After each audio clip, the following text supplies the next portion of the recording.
여러분은 평생 물을 마시지 않아도 살 수 있다면 믿으시겠습니까? 더 놀라운 건 오늘 이야기의 주인공은 낙타도 아니고 특별한 생명체도 아닙니다. 그저 작은 쥐 한 마리입니다. 그런데 이 작은 쥐는 섭씨 40도가 넘는 사막에서 살아갑니다. 목이 마르지도 않을까요? 어디선가 물을 몰래 마시는 건 아닐까요?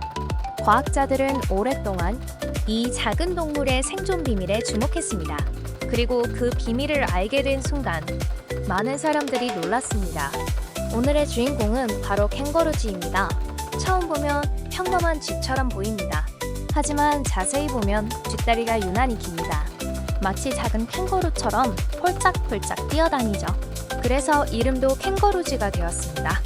몸 길이는 손바닥 정도밖에 되지 않지만 사막에서는 누구보다 영리한 생존자입니다. 펠러루지가 사는 곳은 북아메리카의 건조한 사막입니다. 낮에는 뜨거운 열기가 땅을 달구고 물은 찾기조차 어렵습니다. 대부분의 동물이라면 살아남기 힘든 환경입니다. 그런데 캥거루쥐는 이곳을 집으로 삼았습니다. 도대체 어떻게 가능한 걸까요? 놀랍게도 펠러루쥐는 물을 거의 마시지 않습니다. 대신 씨앗을 먹고 살아갑니다. 그리고 그 씨앗을 분해하는 과정에서 만들어지는 아주 적은 수분을 이용합니다. 하지만 그것만으로는 설명이 부족합니다. 진짜 비밀은 몸속에 있습니다. 펠러루쥐의 신장은 극한의 절약형 시스템을 가지고 있습니다. 몸속 수분이 빠져나가지 않도록 최대한 아껴 쓰는 것입니다. 쉽게 말해 사막 생존에 특화된 초절전 모드를 갖춘 셈입니다. 그래서 물 한 방울이 귀한 환경에서도 살아갈 수 있습니다. 하지만 사막에는 또 다른 위험이 있습니다. 바로 천적입니다. 올빼미, 여우, 코요테, 그리고 방울뱀까지 작은 펠러루쥐에게는 모두 위협적인 존재입니다. 특히 방울뱀은 매우 위험합니다. 그런데 놀랍게도 펠러루쥐는 방울뱀의 공격을 피하는 영수입니다. 뱀이 공격하는 순간 몸을 공중으로 튕기듯 점프합니다. 순간적으로 방향까지 바꿔버립니다. 마치 슬로모션 영상을 보는 것 같은 움직임입니다. 실제로 연구자들이 고속 카메라로 촬영한 영상을 보면 믿기 어려울 정도의 반사신경을 보여줍니다. 작은 몸이지만 생존 기술만큼은 최고 수준입니다. 펠러루쥐는 밤이 되면 활동을 시작합니다. 왜 밤일까요? 낮에는 너무 덥기 때문입니다. 해가 지고 기온이 내려가면 밖으로 나와 먹이를 찾습니다. 그리고 발견한 씨앗을 모아 창고처럼 저장합니다. 먹이가 부족할 때를 대비하는 것입니다.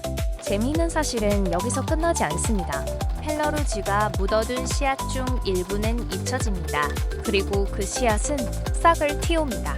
결국 새로운 식물이 자라게 됩니다. 즉, 캥거루쥐는 자신도 모르게 사막에 씨앗을 심는 정원사 역할을 하는 것입니다. 작은 동물이지만 생태계에서는 매우 중요한 존재입니다. 그렇다면 캥거루쥐는 앞으로도 계속 살아남을 수 있을까요? 안타깝게도 그렇지 않은 종들도 있습니다. 펠러루쥐에는 여러 종류가 있는데 일부 종은 서식지 감소로 개체 수가 크게 줄어들고 있습니다. 도시가 커지고 농경지가 늘어나면서 이들이 살아갈 공간은 점점 줄어들고 있습니다. 너무 작아서 눈에 띄지 않을 뿐. 이들 역시 보호가 필요한 생명입니다.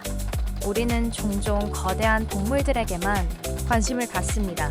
하지만 자연은 작은 존재들이 함께 만들어갑니다. 펠러루쥐 한 마리가 사라지는 일은 생태계의 작은 연결고리가 끊어지는 일일지도 모릅니다. 물을 거의 마시지 않는 동물, 방울뱀도 따돌리는 점프 실력, 사막에 씨앗을 심는 작은 정원사. 펠러루쥐는 생각보다 훨씬 놀라운 동물이었습니다. 그리고 어쩌면 지금 이 순간에도 사막 어딘가에서 조용히 밤을 누비고 있을지 모릅니다.